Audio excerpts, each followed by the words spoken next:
Welcome back to Imchroniccallywriting, where myths and folklore from every corner of the globe come alive through original storytelling. My name is Tashawn, your guide on this journey into the mystical, the eerie, and the forgotten. Each episode will delve into a new tale, blending ancient legends with fresh narratives that will transport you beyond the ordinary. Remember that all my stories are loosely based on real-life events, but are set in real-life scenarios, so enjoy it how you may. If you're tuning in on YouTube, Spotify, or Apple Podcasts, thank you for stopping by, but now it's time. Go ahead and settle in. Open your mind, lay down, relax, and let the stories unfold. Before we even begin, we have to discuss what a selkie is. Originating from the rich oral traditions of Celtic and Norse cultures, particularly in the North Isles of Scotland, these beings are alluring and enigmatic. Selkies is said to denote various seals of greater size than the gray seal. Only these large seals are credited with the ability to shapeshift into humans and are called selkie folk. The type of large seals that might have been seen on the islands include the Greenland seal and the crested seal. Something similar is stated in the Shetland tradition that the mermen and mermaids prefer to assume the shape of larger seals, referred to as the half-fish. While selkies can form loving relationships with humans, their stories often end in longing and heartbreak. As they are irresistible, drawn back to the sea, these legends not only captivate tales of romance and mystery, but also serve as a cautionary tale about the consequences of capturing these elusive beings. Hopefully I can bring that feeling to you today with this story. I ain't gonna lie, while writing today's story, this one, I always say this, it's gonna be interesting. Only because this is kind of a love story that turned south, and that's all I can really tell you today. I don't want to spoil too much. I felt like I spoiled a lot in the last story, so I'm watching my tongue today. So hopefully you enjoyed today's story, and yeah, let's get into it. Tears of the Sea is an original short story by Tashawn Fonteneaux. Part 1. The air was thick with a scent of salt and seaweed as Moira McLeod stood on the rocky shore, her eyes fixed on the horizon where her husband's boat was disappearing into the mist. The village of Craighaven, nestled on the rugged Scottish coast, was a place where life was dictated by the tides and the whims of the sea. The fishermen of the village were hardy souls, venturing out into the treacherous waters to provide for their families. But for Moira, the sea was both a provider and a thief, taking her husband away for months at a time. As the sun dipped below the horizon, casting a warm golden light over the waves, Moira felt a familiar ache in her chest. Ewan would be gone for months, leaving her alone in their small cottage with only the sound of the waves for company. She had grown weary of the solitude, the long nights filled with the hollow sound of the wind howling through the cracks in the stone walls. With a heavy sigh, Moira knelt by the water's edge. Her fingers trembled as she dipped them into the cold, briny water, as she let 7 tears fall into the sea. It was an old ritual, one she had heard whispered about in the village. The old woman spoke of the selkie folk, mysterious creatures who could shed their seal skins and take human form. They said that if a woman shed 7 tears into the sea, a selkie might come to her, drawn by the sorrow in her heart. As the 7th tear fell, a ripple spread across the water. Moira gasped as a figure emerged from the waves, his movements graceful and otherworldly. He was tall, with broad shoulders and a chiseled jaw. His dark hair clung to his skin, glistening in the fading light. But it was his eyes that captivated her, deep, shimmering blue, like the ocean itself. The selkie smiled, a knowing, gentle smile that made Moira's heart skip a beat. "Why do you weep, lass?" he asked, his voice as smooth as the sea at dawn. Moira hesitated, her voice barely a whisper. "Loneliness," she replied, unable to tear her eyes away from him. "My husband is away at sea, and I feel so empty." The selkie stepped closer, his gaze never leaving hers. "I am Lachlan," he said, his tone soothing. "The sea brought me to you, Moira. Perhaps I can ease your sorrow." Days turned into weeks, and Moira found herself eagerly awaiting her secret meetings with Lachlan. They would meet at dusk, when the sky blushed pink and purple, and the world felt like it belonged to just the two of them. Lachlan's presence was a balm to her loneliness, and she found herself confiding in him, sharing her deepest fears and desires. Lachlan listened with an intensity that made Moira feel truly seen. He spoke of the ocean's depths, of the world beneath the waves that humans could never truly understand. He described the kelp forests swaying in the currents, the playful seals darting through the water, and the ancient, sunken ruins that whispered of forgotten times. His words painted vivid pictures in her mind, and she found herself yearning to see that world with him. Their conversations often turned to more personal matters. Moira shared stories of her childhood, her marriage to Ewan, and the dreams she had set aside. Lachlan, in turn, spoke of his own loneliness, the ache of being bound to the sea, the longing to connect with the human world, and the fleeting nature of his existence. Moira felt a kinship with him, a deep connection that went beyond mere attraction. One evening, as they sat on the beach, watching the waves, Lachlan reached out and gently brushed a strand of hair from Moira's face. His touch sent a shiver down her spine, and she felt her heart quicken. They were silent for a moment, the only sound the gentle lapping of waves against the shore. "Lachlan," Moira whispered, her voice barely audible over the sound of the sea. "What happens to us? To this connection?" Lachlan's expression softened, and he looked at her with a mix of longing and sadness. "I don't know," he admitted. "The sea is my home, but you have captured my heart, Moira. I never thought I could feel this way for a human." Moira felt tears prick at her eyes. She knew their love was forbidden, that it could never truly last. But in that moment, all she cared about was the man before her, the man who had made her feel alive again. As the months passed, Moira discovered she was carrying Lachlan's child. The revelation was both a joy and a burden. She knew the child would bear the marks of its otherworldly heritage, and she feared what that would mean for her and her family. But Lachlan's joy was palpable, and for a while they allowed themselves to dream of a future together, free from the constraints of human society. Part 2. The village was abuzz with the news of the fishermen's return.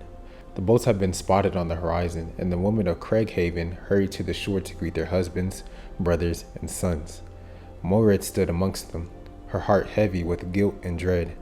She had spent months in the arms of another man, a man who was not quite human, and now she had to face her husband. Ewan stepped off the boat, his weathered face breaking into a smile as he saw Moira. He pulled her into a tight embrace, and for a moment, Moira felt the familiar comfort of his arms, but the warmth was tinged with a deep, gnawing guilt. She pulled away, avoiding his gaze, and Ewan frowned, sensing something was amiss. That evening, Moira met Lachlan by the shore, her heart heavy with the decision she had made. The sun was setting, casting a warm glow over the water, but the beauty of the scene did little to ease her turmoil. Lachlan stood by the water's edge, his expression unreadable. "Lachlan, we can't continue this," Moira said, her voice trembling. "Ewan is back, and I need to honor my vows. This affair, it has to end." Lachlan's eyes darkened, a storm brewing in their depths. "Moira, you carry my child," he said, his voice low and dangerous. "We have a bond, a life we can build together. How can you turn back on that?" Moira's resolve wavered, but she shook her head. "I made a mistake," she whispered, tears spilling down her cheeks. "I thought I could have it all, but I can't. Ewan is my husband, and I can't leave him." Lachlan's expression hardened. "So, you would choose a man who leaves you lonely and unfulfilled over me? Over the father of your child?" Moira's voice broke. "I don't have a choice," she sobbed. "Please, Lachlan, understand. This has to end." Lachlan watched as Moira turned and walked away, her shoulders shaking with silent sobs. A cold, calculating fury settled over him. He had given up so much for this woman, had dreamed of a life with her, and now she was choosing to throw it all away. The thought of her returning to her husband, of raising their child in a life of mediocrity and unfulfilled potential, filled him with a dark resolve. The next day, Ewan went about his business, unaware of the danger lurking. The village was bustling with activity as the fishermen unloaded their catch and prepared for their next journey. Ewan, eager to make up for the time lost, set out to gather supplies. As he walked along the shore, Lachlan approached him, his eyes cold and calculating. "Ewan McLeod," Lachlan greeted him, his voice smooth. "It's good to see you back." Ewan smiled, though his eyes held a hint of suspicion. "Hey, and you are?" Lachlan, the Selkie replied, extending a hand. A friend of Moira's. Ewan hesitated before shaking his hand. A friend, ye say? Moira hasn't mentioned ye. Lachlan smiled widened. Ah, well, we met while you were away. A shared love of the sea, you might say. There was a tension in the air, a palpable sense of foreboding. Ewan narrowed his eyes. Before he could respond, Lachlan's grip tightened, his eyes flashing with a predatory gleam. In an instant, the Selkie's strength became apparent as he dragged Elwyn towards the water, his movements swift and merciless. Ewan struggled, shouting for help, but the village was too far away. Lachlan held him under the waves, his face expressionless as Ewan's struggle grew weaker and weaker. The sea, once a source of life, became a cold, unforgiving grave. When it was over, Lachlan released the lifeless body, letting it drift away with the tide.